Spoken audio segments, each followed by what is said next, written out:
राजा वज्रश्रवा यज्ञ कर रहे थे। छोटा बालक नचिकेता उनके पास ही बैठा था। राजा यज्ञ में आहुति दे रहे थे। ओम स्वाहा, मैं तुम्हें विष्णु को अर्पित करता हूँ। ओम स्वाहा, मैं इसे शिव को अर्पित करता हूँ। नचिकेता बीच में बोल उठा, पिताश्री आप मुझे किसे अर्पित कर रहे हैं? राजा बोले, रुको, मुझे पहले यज्ञ करने दो, बीच में डिस्टर्ब मत करो। आहुतियाँ फिर से शुरू हो गई। ओम स्वाहा, मैं इसे इंद्र को अर्पित करता हूँ। ओम स्वाहा, मैं इसे वरुण को अर्पित करता हूँ। ओम स्वाहा, मैं इसे वायु को अर्पित करता हूँ।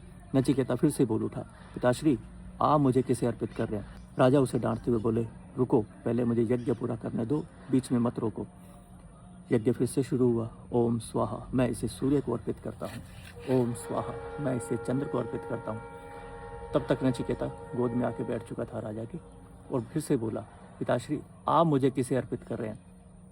राजा को तब तक बहुत गुस्सा आ चुका था, और वो बोले, मैं तुझे यम को अर्पित करता हूँ, जा नरक में चला जा। नचिकेता उठा, छोटा बालक था, और वो तैयारी करने लगा कि मुझे नरक में जाना है। तब तक राजा का गुस्सा थोड़ा शांत हो चुका था। वो बोला, ये तो मैंने ऐसे ही बोला था। तो नचिकेता बोला, पिताश्री ये तो आपकी आज्ञा थी, अगर मैं आपकी आज्ञा का पालन नहीं करूँगा तो भी मैं नरक में जाऊँगा, तो इससे अच्छा है कि मैं आपकी आज्ञा का पालन करता हुआ नरक में चला जाऊँ। तो नचिकेता सारे पाताल को पार करता हुआ नरक के द्वार पे पहुँच गया। अब नरक के द्वार पे पहरेदारों ने उसे रोक दिया कि आप अंदर नहीं जा सकते, क्योंकि जिंदा आदमी अंदर नहीं जा सकता। तो नचिकेता वहाँ पे रुका रहा, 3 दिन तक रुका रखा। चौथे दिन एक आवाज़ आई, कौन हो तुम? मुड़ के देखा तो यमराज खड़े थे। तो उन्होंने बोला कि ऐसे ऐसे मेरे पिता ने मुझे भेज दिया। यमराज बड़ा प्रसन्न हुआ, क्योंकि छोटा बालक था और इतनी बड़ी आज्ञा मानना कोई बच्चों का खेल तो होता नहीं। तो यमराज बोले, चलो हम अंदर चलते हैं नरक के अंदर। तो नचिकेता बोला, भाई अंदर तो नहीं जा सकते, क्योंकि आपका प्रोटोकॉल है, क्योंकि जिंदा आदमी अंदर जा नहीं सकता। यमराज बोले, भाई ये प्रोटोकॉल तो ना पहले भी टूट चुके हैं मार्कंडेय जी के टाइम पे, तो कोई खास बात नहीं, आओ अंदर चलते हैं। तो अंदर चले गए। यमराज बोले, मैं तुमसे बहुत प्रसन्न हूँ, और कोई वरदान मांग लो, 3 वरदान मांग लो, क्योंकि तुमने 3 दिन तक प्रतीक्षा की है। तो नचिकेता बोला कि पहला वरदान तो ये दे दो कि मेरे पिता का कल्याण हो। यमराज बोले, तथास्तु।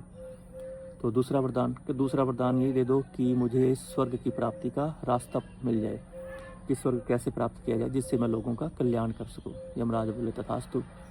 तो पुत्र अब अंतिम वरदान मांग लो। नचिकेता बोला कि अंतिम वरदान तो मैं ये मांगना चाहता हूँ, अंत के पार क्या है? अब यमराज चक्कर में पड़ गए कि मैंने सोचा था ये छोटा बालक है, छोटी छोटी चीज़ें मांग लेगा, और इसमें जो गूढ़ ज्ञान है आत्मा का, ये तो वही मांग रहा है। तो उसको बुलाने की कोशिश की, तुम ये मांग लो, वो मांग लो, या तुमने जो मांगा मैं उसको 1000 गुना बढ़ा सकता हूँ। पर भाई नचिकेता तो अड़ा रहा। तो अंत में यमराज को बताना पड़ा कि जो आत्मा है वो शाश्वत है, अनंत है, और जो ये आत्मा ही है वही रथी है, जो ये शरीर है वो रथ है, इंद्रिय इसके घोड़े है और मन इसकी लगाम है। और जो इंद्रियों के वश में होके मोह में पड़ा रहता है वो जन्म जन्म भोगता रहता है, और जो मन को वश में करके चलता है वो भाई मोक्ष को प्राप्त हो जाता है, उसका फिर से जन्म नहीं होता। तो ये ज्ञान,